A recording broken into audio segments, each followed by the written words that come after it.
कृपया अपने नेत्रों को बंद कर लीजिए।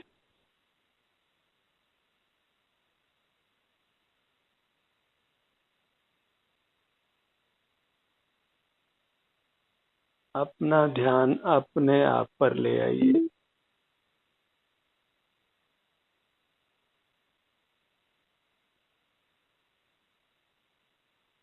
अपने ध्यान को अपने आप पर लाने से ही अपनी दुखों से रक्षा होती है।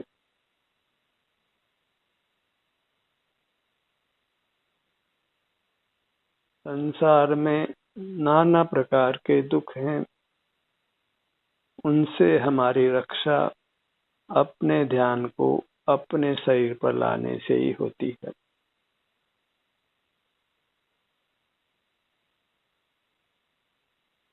जीव की काया अमूर्त होने पर भी मूर्त के साथ मिलकर मूर्त तो नहीं होती, पर मूर्त जैसी होती है। मूर्त शरीर के घात से अमूर्त शरीर का घात होता है।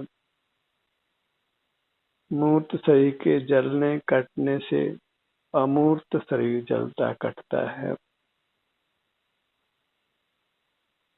मूर्त शरीर की रक्षा से अमूर्त शरीर की अर्थात जीव की रक्षा होती है। मूर्त के साथ ये अमूर्त होने पर भी मूर्त से प्रभावित होता है। मूर्त के अधीन जीता है और सुख के लिए इस मूर्त शरीर के बंधन से मुक्त होने की आवश्यकता है, और इसके लिए अपना ध्यान अपने शरीर पर लाना वही एक उपाय है। नेत्रों को बंद रखकर हम अपना ध्यान अपने अमूर्त शरीर पर लाते हैं और उससे मूर्त शरीर की संधि टूटती है।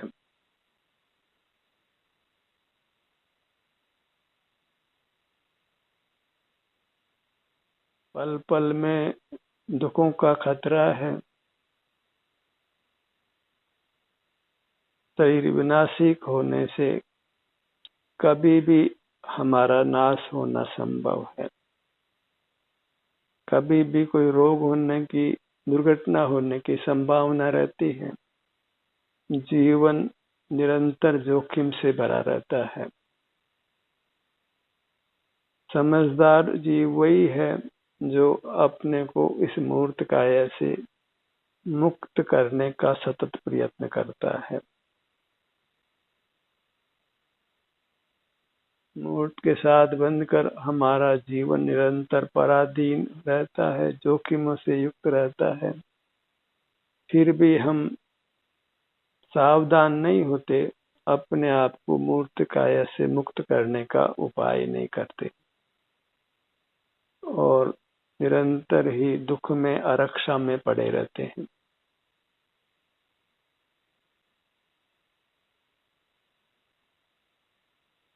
अपनी रक्षा करने के लिए अपने ध्यान को अपने शरीर पर बनाकर रखिए,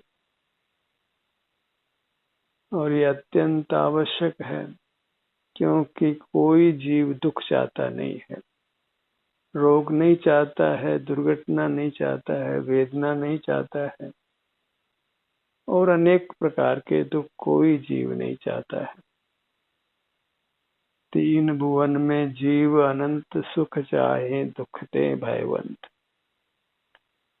दुखों से भय है, लेकिन दुख निवृत्ति का उपाय जीव जानते नहीं है, और वह उपाय इंद्रिय द्वारों को बंद कर अपना मुख अपनी ओर रखने का है। इसी से हम बद्ध मूर्त कर्मों से मुक्त होते हैं, अपने अमूर्त रूप को पाते हैं, और अमूर्त रूप पा लेने पर फिर किसी प्रकार का दुख होना संभव नहीं है। इसलिए मूर्त की संधि को तोड़ने का निरंतर प्रयत्न करिए। किंचित भी प्रमाद में रहना योग्य नहीं है। बहिर्मुखता ही प्रमाद है। किंचित भी बहिर्मुख रहना योग्य नहीं है। अनादि से हम दुखों में झूलते आए हैं, नाना प्रकार के दुख भोगते आए हैं, और जितने भी हमने दुख निवृत्ति के उपाय किए हैं वे सब मिथ्या रहे हैं और दुख बने रहे हैं। इस जीवन में भी हमने नाना दुखों को भोगा है और दूसरे जीवों को भी नाना प्रकार के दुख भोगते हुए देख सकते हैं।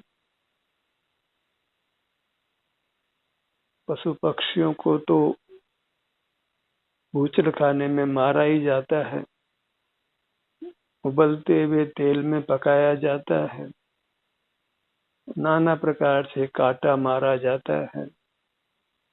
तो इससे हम शरीरधारियों के दुखों का अनुमान लगा सकते हैं। और हम भी अभी एक शरीरधारी हैं, मूर्त शरीर को धारण किए हुए हैं, तो हम अभी रक्षित नहीं हैं। अरक्षा का भय सदा कायम रहता है और उस भय से मुक्त होने के लिए अपना मुख अपनी ओर रखिए।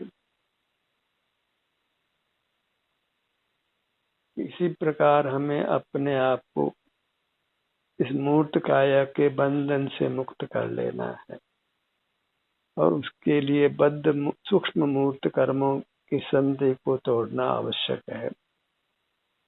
और वह संधि अपना मुख अपने पर लाने से टूटती है।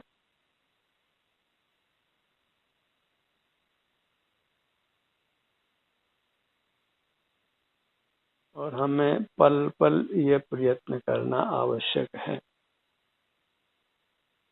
एक क्षण भी प्रमाद में गंवाना योग्य नहीं है, क्योंकि किसी भी क्षण कोई भी आपदा आ सकती है यदि हम अपने आप को मूर्त कर्मों के बंधन से मुक्त नहीं करते।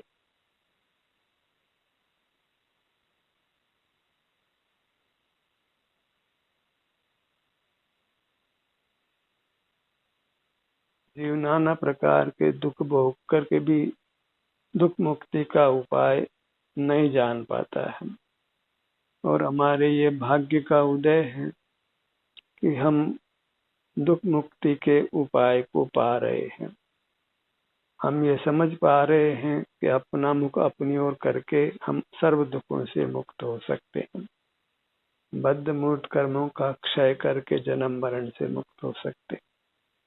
तो फिर हमें इस उपाय में कोई भी प्रमाद करना योग्य नहीं है। सतत ये उपाय करते हुए रहना है। अपने शरीर से युक्त रहना है और शरीर में जो भी संवेदना प्राप्त होती है सुखद दुखद, उसका अनुभव कर ही संतुष्ट और तृप्त रहना है। बहिर्मुख नहीं रहना है। बाह्य जगत में की इच्छा नहीं करना है। बाह्य जगत से ज्ञान करने का संबंध नहीं रखना है।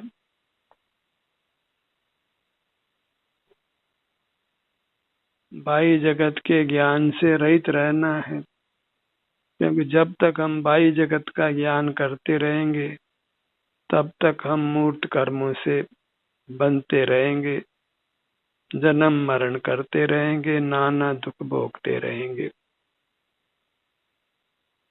तो बाह्य जगत जो मूर्त है उसके ज्ञान से रहित होना है, मन इंद्रिय ज्ञान से रहित होना है। इसलिए ध्यानाभ्यास में प्रथम ही हम अपने नेत्रों को बंद करते हैं और अन्य इंद्रियां भी काम नहीं करे, इसके लिए अपने ध्यान को अपने आप पर लाते हैं, अपने शरीर पर ही विचरण कराते हैं और उससे अन्य इंद्रियां भी काम करना बंद करती हैं और हम मूर्त के ज्ञान से रहित होते हुए मूर्त के बंधन से रहित होते हैं। जब तक मूर्त का ज्ञान है तब तक मूर्त का बंधन है, और जब तक मूर्त का बंधन है तब तक संसार है, दुख है।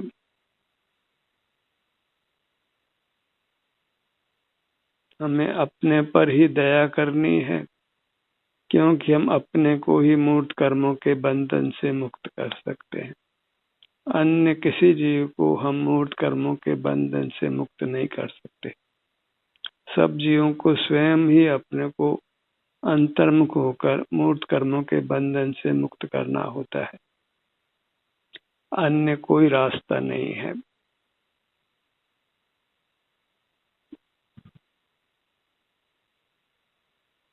अपनी मुद्रा को लक्ष्य में लीजिए, अपने पोस्चर को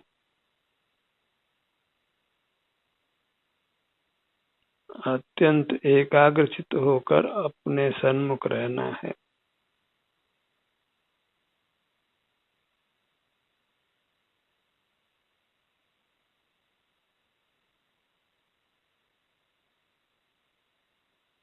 धन्य है वे जीव जिनको स्वानुभव कर इस मार्ग की श्रद्धा हो जाती है और वे इस मार्ग पर चल पड़ पाते हैं।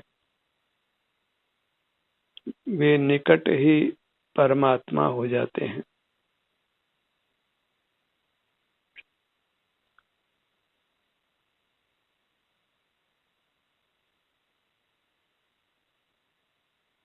सुख के जीव अरबों उपाय करता है, खरबों उपाय करता है, अनंत उपाय करता है, पर सुख का उपाय एक है, वो अपना मुख अपनी ओर रखना है।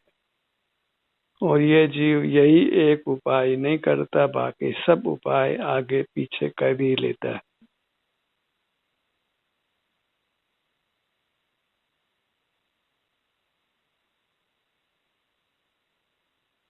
ध्यान की चर्चा करने वाले बहुत लोग मिल सकते हैं, पर ध्यान करने वाले जीव अति अल्प ही होते हैं। ध्यान के यथार्थ रूप को जानने वाले लोग भी अत्यंत विरल ही होते हैं।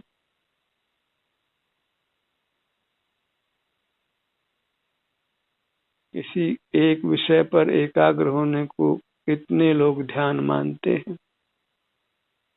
निरंतर एक ही विषय पर उपयोग को रखना, पर वास्तव में अपने पर उपयोग को निरंतर रखना ही ध्यान है। किसी पर पदार्थ पर भले ही आप उपयोग को एकाग्र करें, निरंतर बने रहें, पर वह ध्यान नहीं है, वह मोक्ष मार्ग नहीं है। कितने लोग ये मानते हैं कि पर पदार्थों को जानो, उनसे राग द्वेष मत करो, पर यह कथन अत्यंत विपरीत है। तो इंद्रिय ज्ञान के समय नियम से राग द्वेष होता ही है। इंद्रिय ज्ञान रहते हुए वीतराग रहना संभव नहीं है, अन्यथा परमात्मा जिनेंद्र नहीं होते। इंद्रिय ज्ञान सहित ही परमात्मा हो जाते।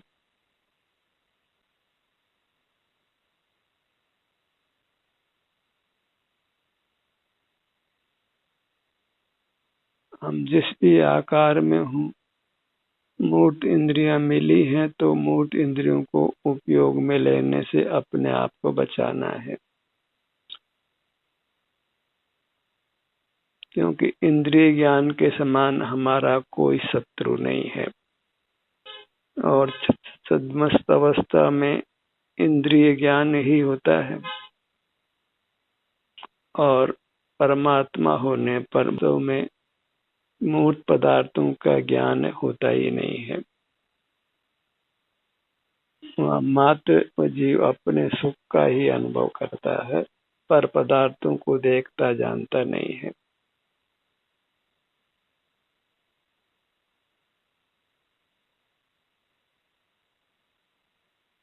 इसलिए अपने को एक सुख स्वभावी मानना चाहिए, और हमें एक सुख की ही कामना रहती है। सुख मिल गया तो फिर कुछ भी नहीं चाहिए। आत्मा का हित सुख को पाना ही है, और सुख को पाना है माने अपने को ही पाना है, क्योंकि सुख स्वभाव से जीव सुख ही है। सिर से पांव तक यह सुख का पिंड है, और इसी में स्थित रहना वही ध्यान है, धर्म ध्यान है, मोक्ष का मार्ग है।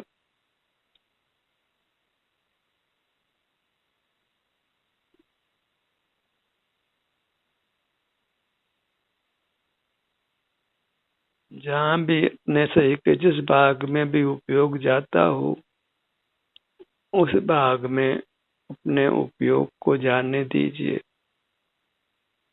और इस प्रकार अपने को बहिर्मुखता से बचाइए, इंद्रिय जय करिए।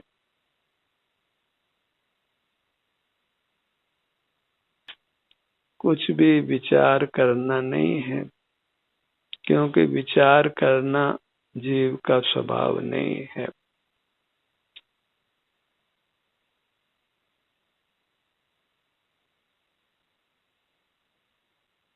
जीव विचार गम में नहीं है, इंद्रिय ज्ञान गम में नहीं है। जीव मात्र स्व संवेदन प्रत्यक्ष है, उसको किसी ज्ञान की अनुभव में आवश्यकता नहीं है। आगम में भी अंतर्मुख चित प्रकाश को दर्शन संज्ञा दी गई है और बहिर्मुख चित प्रकाश को ज्ञान संज्ञा दी है। पर पदार्थों का देखना जानना ज्ञान है और अपने को अनुभव में लेना, अपने सन्मुख होना, वह दर्शन है।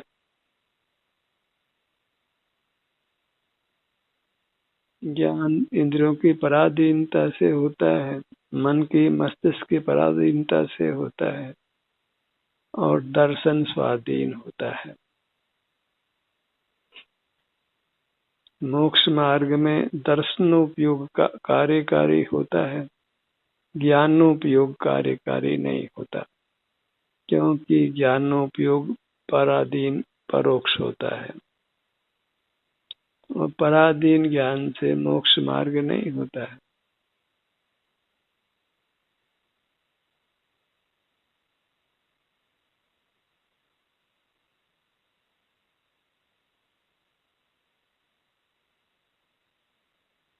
अपने मुद्रा को लक्ष्य में रखिए।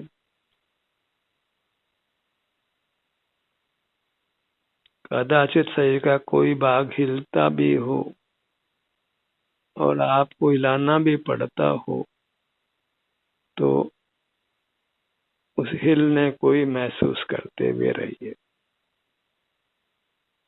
जब आप घूम रहे हैं तो पाँव के हाथों के चलने का एहसास करते हुए घूमिए। कहना यह है कि हमें कदाचित कोई बाह्य क्रिया करनी भी होती है तो उस क्रिया का एहसास करिए, बदन के मूवमेंट को महसूस करते हुए उस क्रिया को करिए जहाँ तक वह संभव है।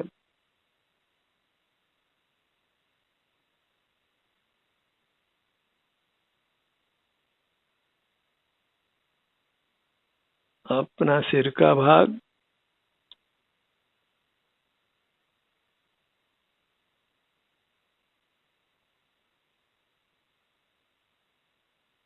इसी प्रकार जीव अपने आप को प्राप्त करता है और अपने को प्राप्त करना ही नियम से उत्तम सुख को पाना है।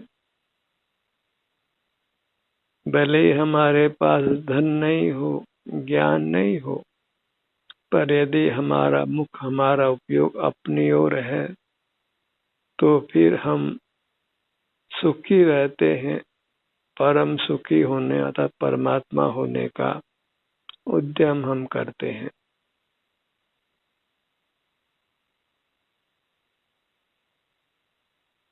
ललाट का भाग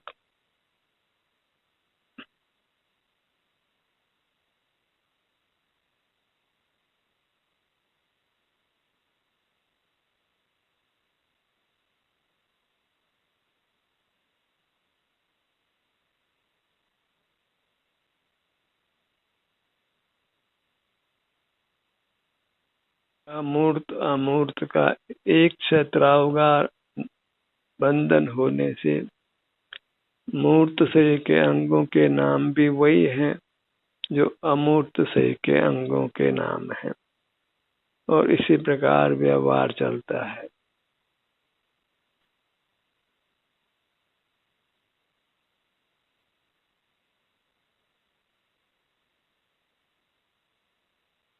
अपने ध्यान को अपने पेट के भाग पर लाइए और पेट को आगे पीछे आने को अनुभव में लीजिए।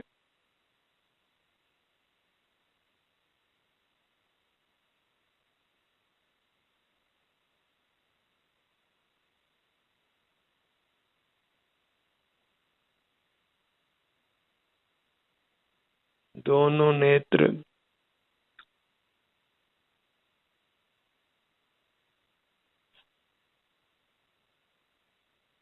यही विधि है अपने आप को पाने की, सुख को पाने की, अपने सकल दुखों से रक्षा करने की।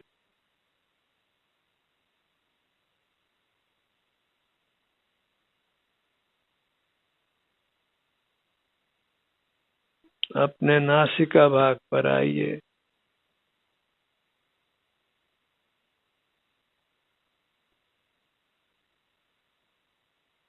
आभ्यंतर नासिका अपने काया को हम आभ्यंतर शरीर नाम देंगे और बाह्य काया को मूर्त शरीर, बाह्य शरीर नाम देंगे।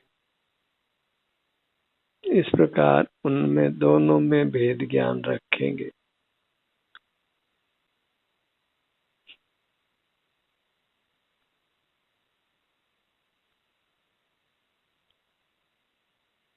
अपने दोनों नेत्र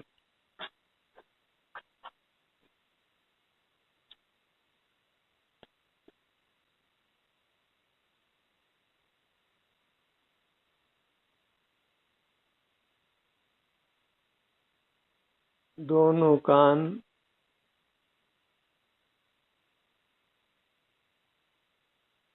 अपना मुख अपनी ओर करने का अति उत्तम फल मिलता है। यह भव सुधरता है और आगामी भव भी सुधरता है।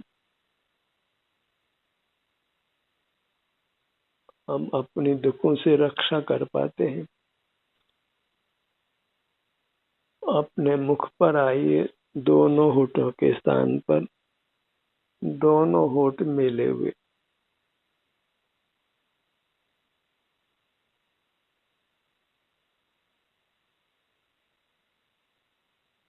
ठुड्डी का भाग, दोनों गाल, दोनों कान, पूरा मुखमंडल,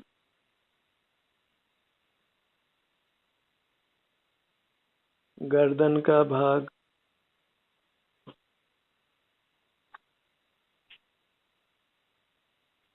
कंठ का स्थान,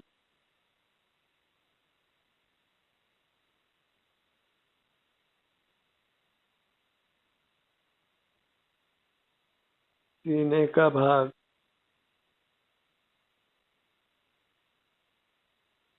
पेट का भाग,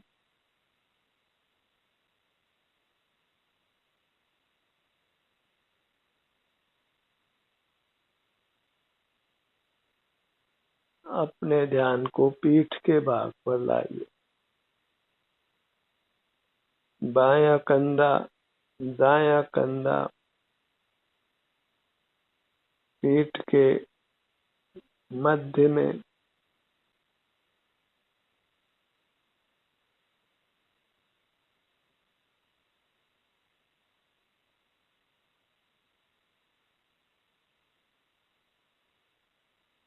अपने दाहिनी भुजा,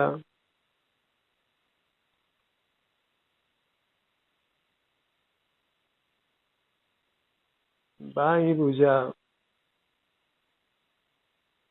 दोनों भुजाएं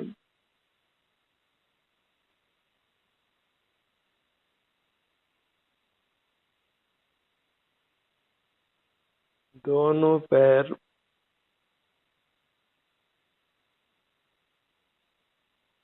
कर्म के संबंध से हम नाना प्रकार की योनियों में जन्म लेते हैं, नाना नाम धराते हैं,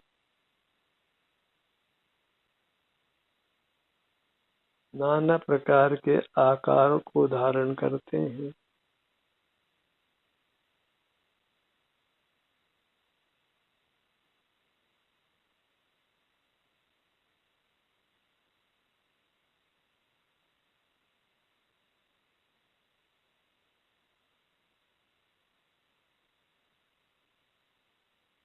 सिर से पांव तक ये अपना दिव्य आकार है।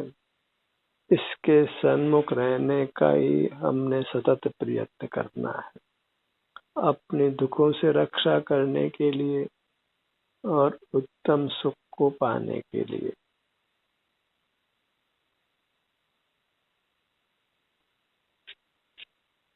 और इसी मोक्ष मार्ग पर हमें सतत चलना है और इससे कदाचित बहिर्मुख होना पड़े तो हमारा जीवन सदाचार रूप रहता है, अपने आप ही। तीव्र कषाय नहीं होती,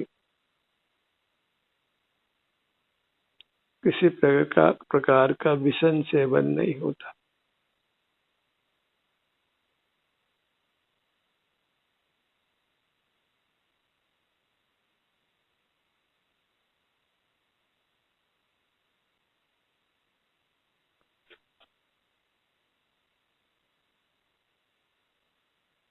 सिर से पांव तक यही विचरण करिए, अपने सुझाव से, अपनी ही प्रेरणा से, अपनी ही भावना से अपने आप को परमात्मा बनाने के लिए, जन्म मरण से मुक्त रखने के लिए।